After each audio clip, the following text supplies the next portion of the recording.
Welcome to The Wise View. Use our IQ to give you our point of view. Some things we thought you knew, other things you believed in and found out it wasn't true. So me and my crew make it do what it do. We came to chop up game with y'all for a few. So take heed and get a clue and check us out. The Wise View. The Wise View. The Wise View. The Wise View.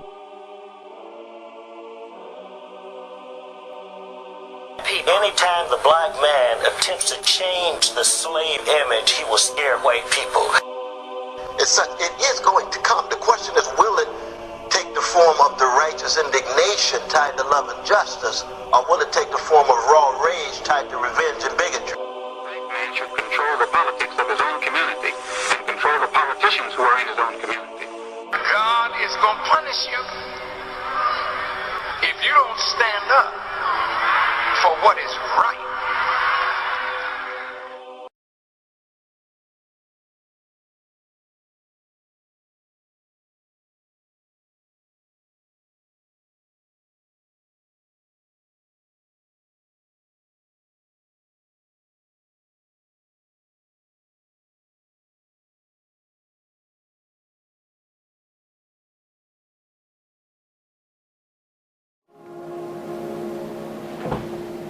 And good evening, and welcome to The Wise View.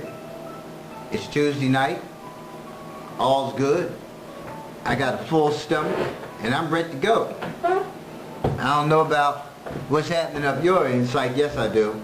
It's been 84, and we had 84 today. I think, matter of fact, around 3 o'clock it was like 86 here in Marion County, Ocala, Florida. Yeah, we up there in the 80s. I think y'all in about the 60s up in Philly. But listen, I'm chilling, right? I'm enjoying it because I know the chill is coming at some point. I don't know how much of a chill it's going to be, but it don't matter right now because we got 80-something degrees out here. I think it's supposed to rain tomorrow and Thursday. And we haven't had any rain for a while, actually, so we're in need of some rain down here. But I think we're still looking at the 70s, 76, 77, somewhere around in there, so I'm thrilled about that. It's a lot going on. I did my show Saturday on the status of the black family. And it baffles me sometimes. I sit and I watch the news, and I always see how after acts of violence that happens in the streets, they often tell you how many people were like in the area when the incident happened, right? And nobody has video footage. Nobody has pictures, nobody has a description, and the police are left like, okay, so we supposed to do what? And listen, they do great work. When it comes to criminal investigations, I can tell you that the homicide squad in the city of Philadelphia is on point, on task. They are persistent, they are vigilant, they get it done. If it wasn't for them, being as persistent, I mean, they cross lines. They got connects to Jersey and all other kind of places to find the murderer of my father. So big ups to them. We don't realize the work that goes on for these detectives, homicide squad, and the police who are on the streets, keeping their eyes and ears open to, what's happening, the chatter on the street. Right? But we're causing them to work too hard, to work too damn hard, right? When there's evidence right there that you can provide, even if you provided it anonymously, and we're not even doing that. We're giving the officers grief when they're on the scene. We telling them they need to find out who did it when we know who did it, when we saw who did it, and we don't say anything about it. We don't say anything about it. We've allowed the criminals to run the damn streets. But we want to be big and haughty and poke our chest out at one another when we sit down trying to collaborate, right, and trying to establish relationships so we can move some things forward and benefit the future of our children and their children and so on and so forth.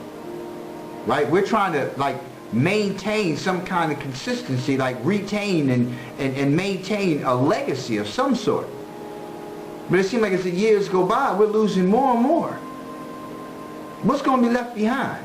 What's going to be left for our children? What's going to be left for our grandchildren? But it's just so disheartening to sit down and watch the news constantly and hear the newscaster talk about it was a party going on and all of a sudden shots rang out and nobody saw a damn thing, is what the newscaster might as well say. Once again, we're standing here in the neighborhood, ain't nobody see a damn thing.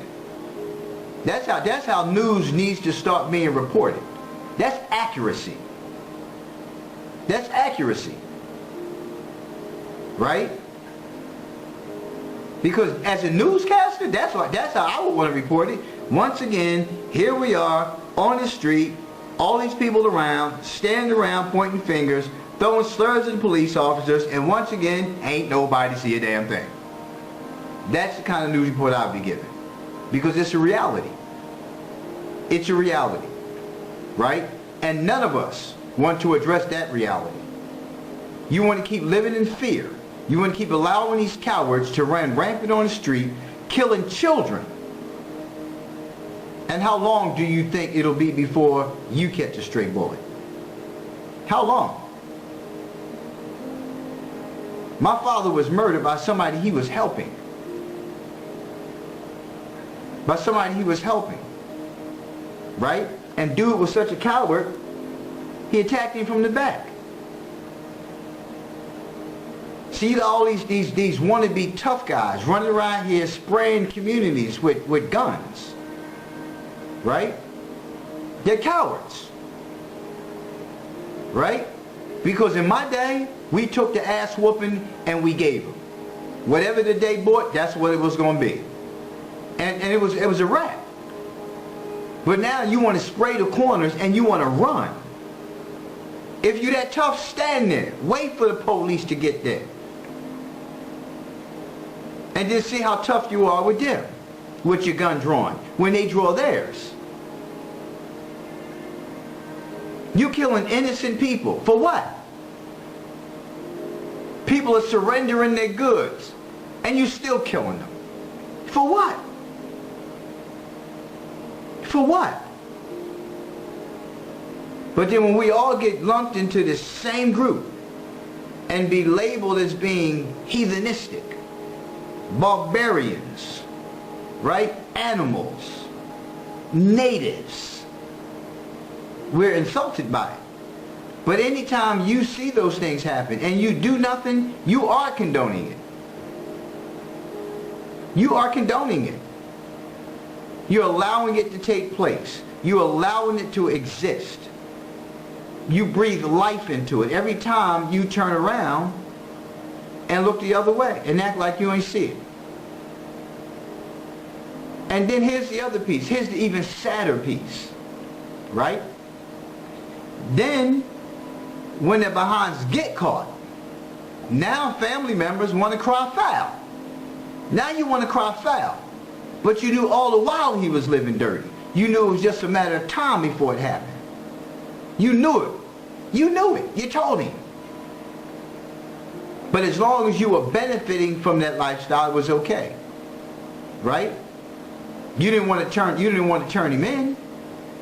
Right? But you knew he was living that lifestyle and you did nothing about it. So how is it we allow friends, people we call friends, how do we allow friends and family members to live these lifestyles, right, of wreaking havoc in our communities? How do we sit by and do it and call ourselves friends? How do we sit by and do it and call ourselves family when we allow those kind of things to happen? We allow it. And then we want to bash the law upside their head for doing their job. for locking your monkey ass up. Because that's what you're acting like. That's what you're acting like.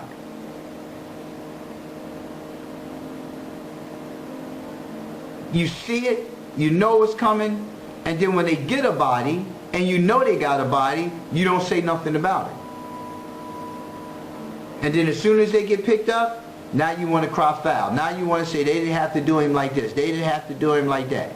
You know, he didn't have to get that sentence. He didn't have to get this sentence. Now you want to start throwing the race card in there. That he got this and he got that and he shouldn't have got this and he shouldn't have got that. No, he shouldn't have been living the lifestyle that he was living while you stood by and watched it when you could have saved him from that.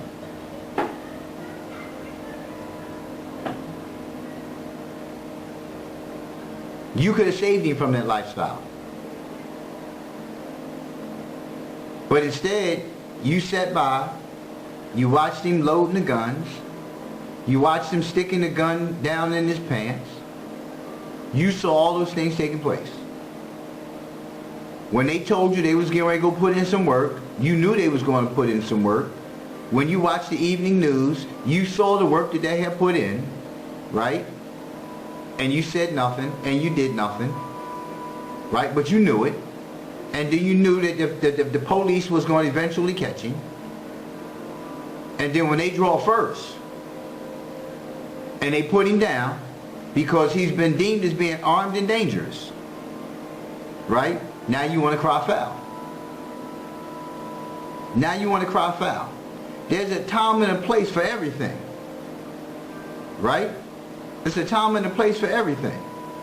Living that life, right, is not the time or the place for it. It's not. Right? And this is what we have to start addressing. Because I was sitting there watching the news, right?